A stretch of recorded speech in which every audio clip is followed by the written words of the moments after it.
I don't get it. I don't see like what's happening these days with SmackDown. Ever since they moved back to Friday, they moved to Fox. I just feel like there hasn't been since that NXT episode a SmackDown that's gotten me hooked.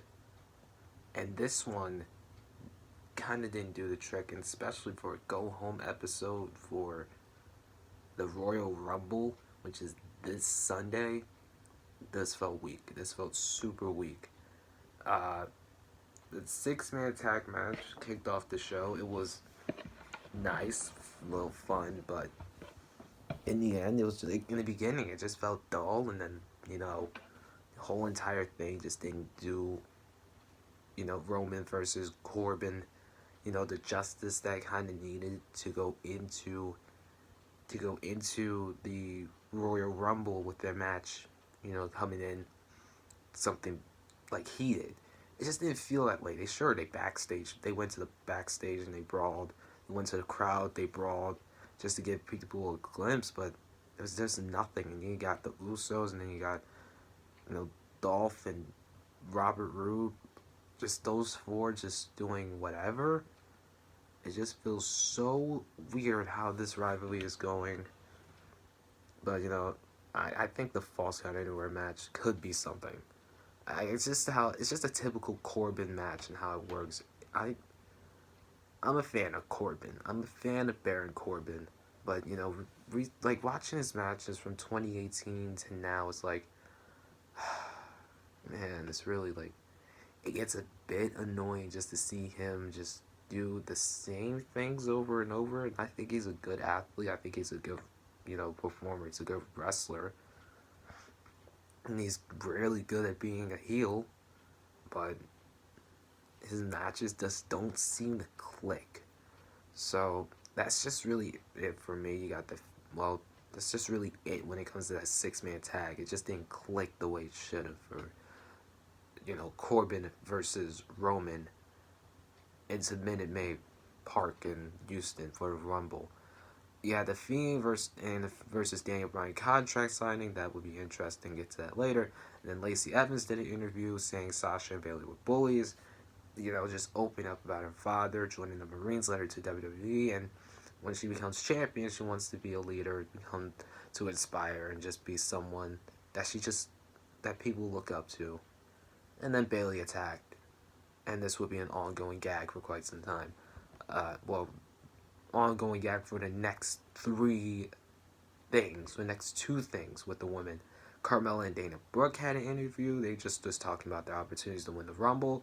Bayley and Lacey started brawling still. They went to the backstage, started brawling. You got Twisted Cross, who I would like to say that's a really good tag team name if you ask me. Twisted Cross. Because you got Alexa Bliss, who uses Twisted Bliss. You got Nikki Cross. Use that name, WWE. Use that, please. Twisted Cross versus Fire and Desire. And the match didn't even... As soon as the bell rang, Lacey and Bayley darted their way to the ring and just... boy. Talk about interesting. Talk about really, really interestingly stupid.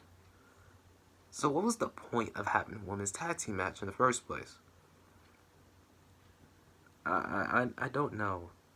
I really don't know. And I want to be interested. And I'm actually a little bit interested to see what WWE is building with Fire and Desire and also Otis in a way. Little bit of something. Magic.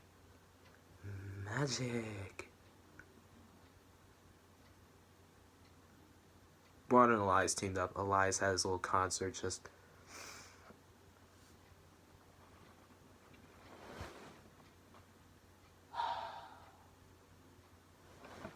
Oh, and Braun was about to do a duet. Just let it in. Take you in. And then Sammy and his team interrupted.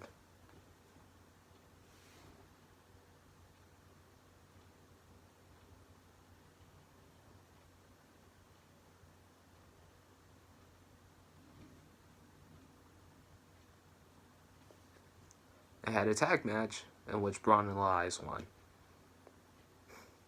I mean, fair game to those guys. Elias looks great. I mean, in ring wise, Elias is good. And then, Shinsuke and Braun, they're going to have a match for the IC title soon. I don't know if it's going to be at the Rumble in the pre-show or something. Probably not. Maybe next week. And then there's Cesaro, and then there's Sammy, and then, Elias is being Elias. He's got the guitar, he's got the concert, he's got everything. Soon, Braun and Elias are going to have their mid-card title runs, because they definitely deserve it. Elias is absolutely fantastic on the mic, and then Braun is just a monster. They're going to get their pushes soon. They're going to really get their pushes soon. You just got to have patience. New Day cut a promo with Biggie saying, the oilier the better. The oilier, the less chance to get eliminated. Smart, though. But they were going to do the match for Xavier Woods. They're going to compete in the Rumble. I don't know if they are defending the tag team titles at the pay-per-view. They should. Against Morrison and Miz. It should be interesting to say the least if they don't. It'd be dumb if they don't. And then King Corbin cut a promo saying he stood toe-to-toe with Roman, and Kayla asking stupid questions. Promises he can't make some promises that he can't keep. That they're going to brawl all around Minute Maid Park and do all the extra stuff. And he'll be crowned the new Universal Champion when he wins the Rumble at WrestleMania. Just simple as that. And then you had a little breakdown of the Rumble by the numbers. I don't count the Greatest Royal Rumble, so the Greatest Royal Rumble didn't have nothing but a stupid belt and a trophy that hasn't been mentioned in a year. Coming up on 2 years now. So I don't know why. So Braun hasn't eliminated the most people in the Rumble. It's still Roman. The person who lasted the longest in the Rumble is still Ric Flair. Not Ric Flair, still Rey Mysterio. It's just... And then John Morrison and Kofi had the match. But first we had Sheamus cut a promo making fun of Shorty G. And then Morrison and Kofi were going to have the match. And then The Miz cut a promo criticizing the fans because The Miz is good on the mic as a heel. Saying he's still the same Miz, but you're a heel, Miz. You're a heel. And they had a good match. I thought, I just keep looking at Morrison and being 40 and just still doing what he does.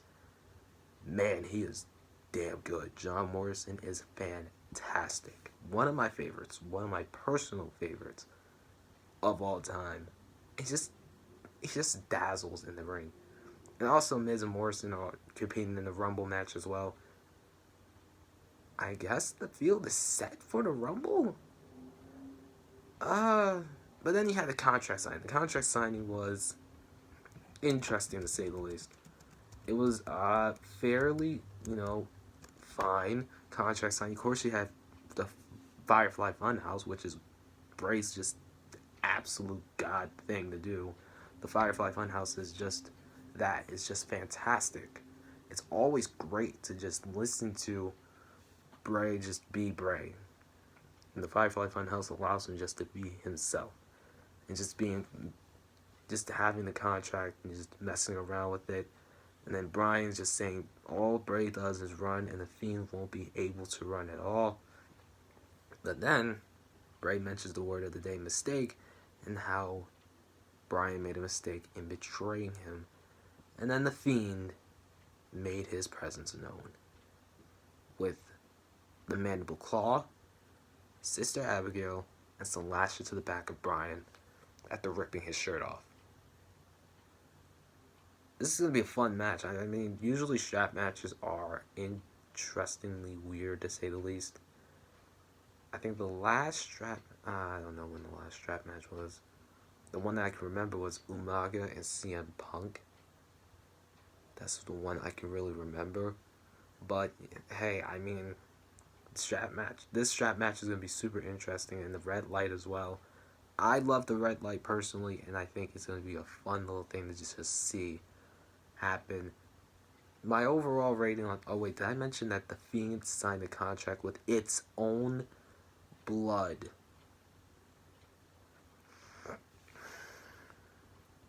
Bray, you creative psycho genius. Keep doing this, please. This is why you're the greatest. You're the all-time most creative wrestler on the planet. Period.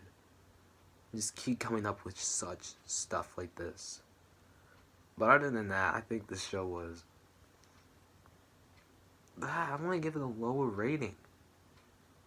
I really do, because I have it at 6 out of 10.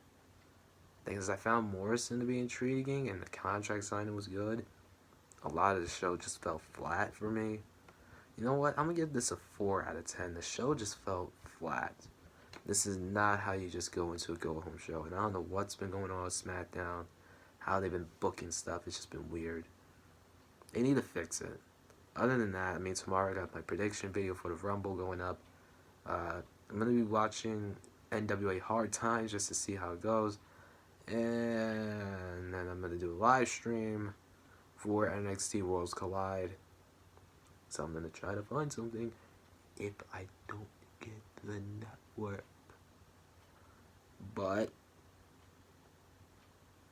other than that, I mean, this has just been a crazy, weird Friday. I'm a little bit exhausted. I'm running on 4 hours of sleep. 4. It was 11:23. I'm going to stay up a little bit longer because I'm an idiot. Waking up at 6 in the morning tomorrow and then just doing what I usually do. I'm going to leave some stuff in the description.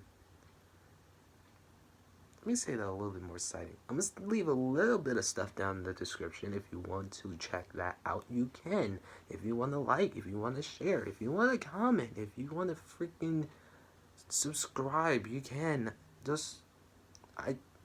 It doesn't really matter to, like, me. It's your choice. It's your choice to subscribe. If you want to, I really appreciate it. If you do like the video, I really appreciate it.